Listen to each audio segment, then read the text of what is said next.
शिक्षा मंत्री ने किया पीजी कॉलेज नालागढ़ में 12 साल बाद आयोजित हुए यूथ फेस्टिवल का शुभारंभ। रोहित ठाकुर बोले, सुक्खू सरकार के 10 माह के कार्यकाल में महाविद्यालयों में 80 प्रिंसिपल व 400 असिस्टेंट प्रोफेसर तैनात किए गए। हिमाचल के सबसे पुराने गवर्नमेंट कॉलेज में शामिल नालागढ़ महाविद्यालय में लाइब्रेरी व अन्य सुविधाएं उपलब्ध करवाने की भी घोषणा की। एजुकेशन मिनिस्टर के अनुसार शिक्षा की गुणवत्ता में सुधार लाने के लिए हर संभव प्रयास कर रही है राज्य सरकार। युवा महोत्सव में छात्र छात्राओं द्वारा प्रस्तुत भंगड़ा व अन्य सांस्कृतिक कार्यक्रमों पर जमकर झूमे दर्शक। राजकीय स्नातकोत्तर महाविद्यालय नालागढ़ में आयोजित 3 दिवसीय यूथ फेस्टिवल का शुभारंभ शिक्षा मंत्री रोहित ठाकुर ने किया और इस अवसर पर सीपीएस राम कुमार सहित कई कांग्रेस नेता व स्थानीय प्रशासनिक अधिकारी भी मौजूद रहे। गवर्नमेंट पीजी कॉलेज की उपलब्धियों की जानकारी देते हुए स्थानीय प्राचार्य ने युवा महोत्सव के दौरान आयोजित होने वाले विभिन्न कार्यक्रमों को लेकर भी जानकारी दी। महाविद्यालय में 12 साल बाद यूथ फेस्टिवल का आयोजन हो रहा है और 1800 के करीब छात्रों वाले इस महाविद्यालय के करीब 650 स्टूडेंट यूथ फेस्टिवल में पार्टिसिपेट करेंगे।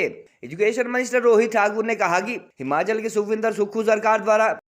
क्वालिटी एजुकेशन के लिए कई कदम उठाए गए हैं और इसी कड़ी में स्कूल व कॉलेज में ज्यादा से ज्यादा खाली पद भरने की भी कोशिश की जा रही है। उन्होंने कहा कि प्रदेश सरकार द्वारा हाल ही में हिमाचल के कुल 134 कॉलेज में से काफी अरसे से खाली चल रहे प्रिंसिपल के 80 पद भरे जा चुके हैं और इसके अलावा असिस्टेंट प्रोफेसर के करीब 550 पद भरे जाने की प्रक्रिया जारी है, जिनमें से 400 की नियुक्तियां भी हो चुकी है। उन्होंने कहा कि छात्रों की प्रतिभा के विकास के लिए उनकी सरकार ने फिर से यूथ फेस्टिवल शुरू करवाए हैं और नए महाविद्यालयों में इंफ्रास्ट्रक्चर डेवलपमेंट की कवायद भी जल्द शुरू की जाएगी। इस अवसर पर शिक्षा मंत्री रोहित ठाकुर ने नालागढ़ महाविद्यालय में लाइब्रेरी व छात्रों को अन्य सुविधाएं उपलब्ध करवाई जाने की भी घोषणा की। आज हमारा गवर्नमेंट डिग्री कॉलेज नालागढ़ में यूथ फेस्टिवल का कार्यक्रम है और हमारा जो गवर्नमेंट डिग्री कॉलेज नालागढ़ है सबसे पुराने कॉलेजेस में हिमाचल प्रदेश में शुमार होता है। 1970 के दशक में ये कॉलेज खुला था और वर्तमान में भी लगभग कोई 1800 से ऊपर हमारी यहाँ पर स्टूडेंट्स की संख्या है और कांग्रेस कार्यकाल के दौरान भी हायर एजुकेशन को प्राथमिकता देते हुए वर्तमान में लगभग कोई 80 प्रिंसिपल्स आपके 134 लगभग टोटल हमारे गवर्नमेंट डिग्री कॉलेजेस है पूरे हिमाचल प्रदेश में। और गत 5-6 वर्षों से आपकी प्रमोशंस प्रिंसिपल्स की नहीं हो रही थी, तो अब हमारी सरकार के कार्यकाल के दौरान 1 महीने पूर्व आपके 80 प्रिंसिपल्स आपके पूरे हिमाचल प्रदेश के भिन्न भिन्न कॉलेजेस में तैनात किए गए हैं और इसके अलावा 550 आपके एपीज असिस्टेंट प्रोफेसर्स की भी तैनाती हुई है और मैं समझता हूँ 550 में से लगभग 400 के आपके अपॉइंटमेंट्स हो चुके हैं और 150 की प्रक्रिया आपकी चली हुई है। ये भी आपको शीघ्र हमारे एपीज पूरे प्रदेश में उपलब्ध हो जाएंगे और हमारी सरकार की प्राथमिकता है कि जितने हमारे रिक्त बड़े स्थल हैं, चाहे कॉलेजेस की बात हो, स्कूल्स की बात हो, तो बढ़ा के क्वालिटेटिव एजुकेशन हमारे बच्चों को मिले ताकि आने वाली चुनौतियों के लिए मजबूती के साथ समझता हूँ इन सारी बातों का सामना कर सके।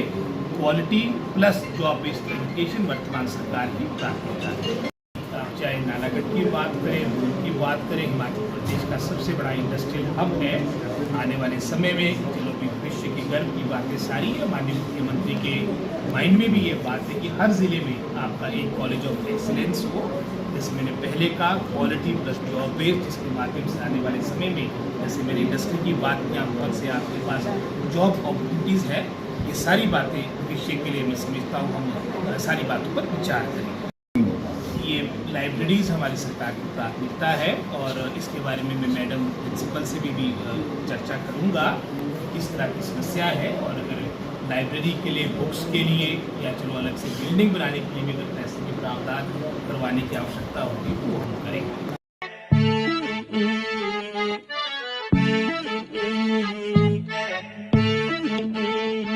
हाँ, खुसरो निजाम के बल बल जाइए, खुसरो निजाम के बल बल जाइए, मोह सुहागन की नीरे मोसे नैना मिलाई के छाप तिलक